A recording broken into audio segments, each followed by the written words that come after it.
All right, so we are diving deep into the 2025 Grammy Awards. Big night for music, obviously. Huge performances, some iconic moments for sure. And we have all the sources here ready to go, articles, reviews, everything you could need. And we're going to break it all down and figure out what really matters. Well, I think it's always exciting to see how the Grammys, kind of reflect the current state of music. And this year, I think, was really interesting. We saw some established artists really pushing boundaries, but also a ton of newcomers making their mark, too. Yeah, and speaking of pushing boundaries, can we just talk about Beyoncé's Cowboy Carter for a second? 11 nominations total. Yeah. But then she also made history. Yeah, she really did. That Best Country Album win, that's huge. Not only is it a sign of her talent and her versatility as an artist, but it also marks a huge moment for representation in country music. Think about it. It's been 50 years since a Black woman won in a country category. 50 years. Wow. And it really makes you think about the power of music. The power to, break down barriers and really just challenge expectations, What do you think this win means for the future of country music? Well, it's hard to say for sure, but it definitely feels like a turning point. Beyoncé's crossover success could open doors for other artists who don't fit the traditional mold of country music. It'll be interesting to see how this impacts the genre moving forward. Yeah, definitely something to keep an eye on. And obviously we have to talk about Cowboy Carter winning Album of the Year, too. Yeah, that's right. Just another amazing achievement for her, solidifying her status as a true icon. What's so remarkable about Beyoncé? I think it's her ability to constantly evolve and surprise us, while always staying true to her artistic vision. And this album is a testament to that. And with all these big wins, it's also amazing to see new artists breaking through. Yeah. Like Chappell Roan taking home Best New Artist. That was a highlight for me. Yeah, I agree. I think her win really speaks volumes about the shifting tides in the music industry. There's this real hunger for authenticity and fresh perspectives. Yeah. And Roan just delivers that, you know? And she was up against some really stiff competition. You had Sabrina Carpenter and Shabuzi nominated, too. Yeah, it was a tough race for sure. But I think what's exciting is that all three of these artists, they represent the future of pop music, each in their own way. And speaking of Sabrina Carpenter, let's talk about her win for Best Pop Vocal Album. Short and sweet. That was a phenomenal album. It's great to see her get recognized like that. Yeah, I think Carpenter's win is really interesting. It highlights the evolution of pop music itself. Her sound is experimental, even a bit edgy. It pushes the boundaries of what we typically think of as pop. Yeah, totally. It seems like this year's Grammys were all about recognizing artists who are pushing the envelope, redefining their genres. And another great example of that is Kendrick Lamar, snagging both Song of the Year and Record of the Year for Not Like Us. Yeah, Lamar's double win is really a testament to his lyrical prowess and his ability to connect with audiences on a deeply emotional level. Not Like Us is a powerful song. It tackles some complex themes, social justice and inequality, and it really resonated with people. This wasn't just a win for Lamar. It was a win for music that challenges us to think differently. I totally agree. Sometimes it feels like the Grammys get caught up in all the glitz and glam. But at their core, they're about celebrating artistic excellence.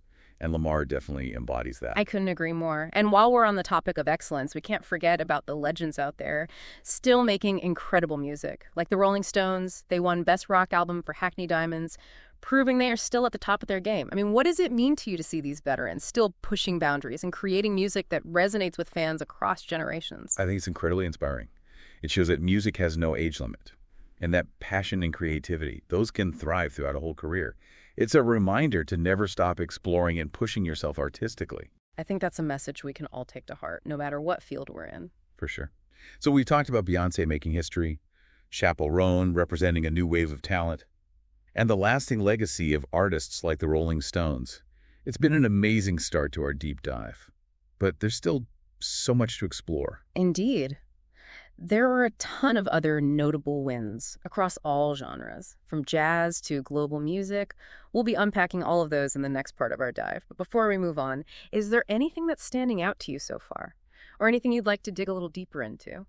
Yeah, as we go deeper into these awards, it's fascinating to see how the Grammys recognize not just the mainstream hits, but also the artists pushing boundaries in genres that, don't always get the spotlight. Right. It's easy to just focus on the big names and the popular categories, but there's so much incredible music out there. What were some of the wins that stood out to you in those, lesser known categories? Well, in the world of jazz, Samara Joy took home Best Jazz Vocal Album for A Joyful Holiday.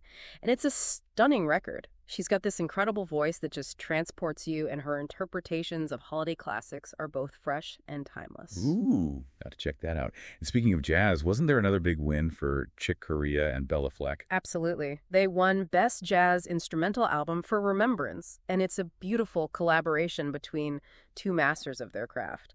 What's so striking about this album is the way they blend their unique styles, Korea's piano mastery and Fleck's innovative banjo playing, to create something truly special. If you're a fan of jazz or even just instrumental music in general, this album is a must-listen. It sounds incredible. You know, I've always been fascinated by the Best Global Music Album category. Yeah. There's always such an eclectic mix of artists from all over the world. What was the winning album this year? This year, Matt B won for his album El Kebilon II, and it's a real testament to the power of musical fusion.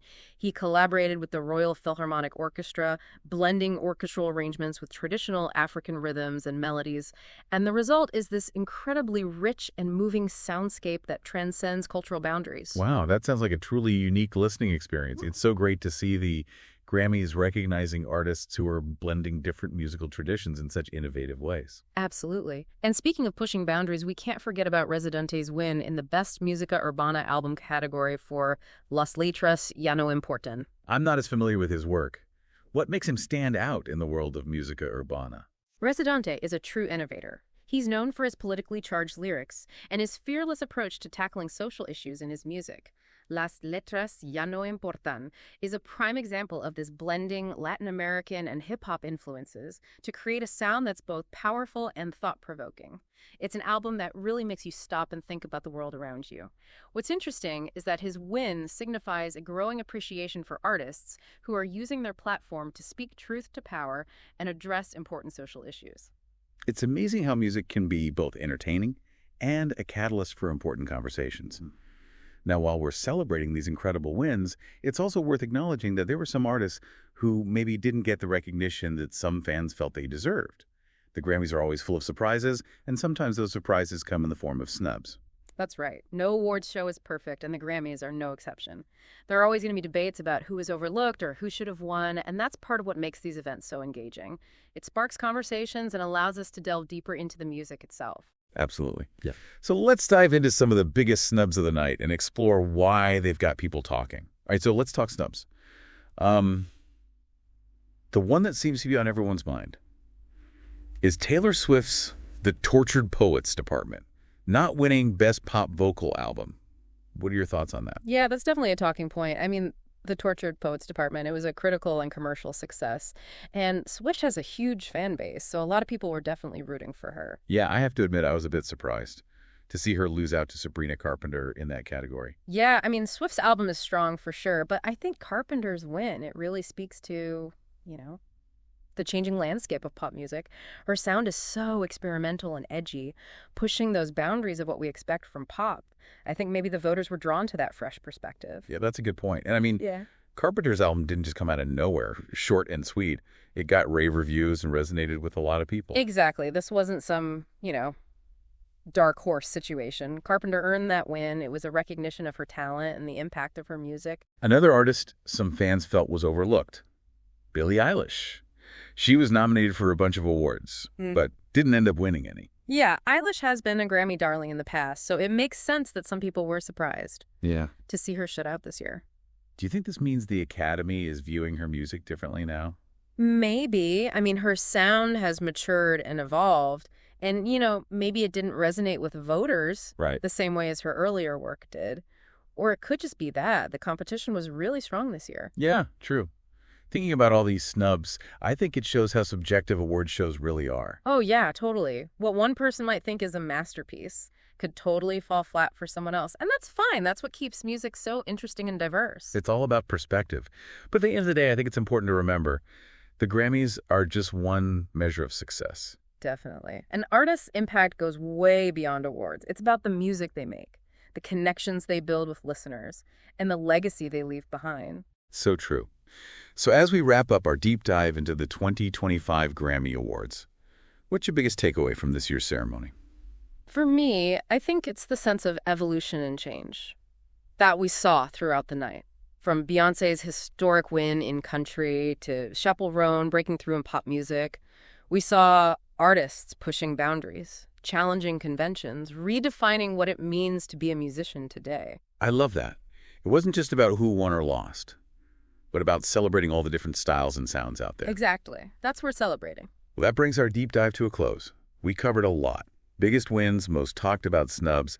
Hopefully this gave you a better understanding of what went down at the 2025 Grammy Awards. It's been a pleasure talking music with you. And before we go, We want to leave you with something to think about. Out of all the wins we talked about today, which one do you think will have the biggest impact on music, and why? Let us know what you think.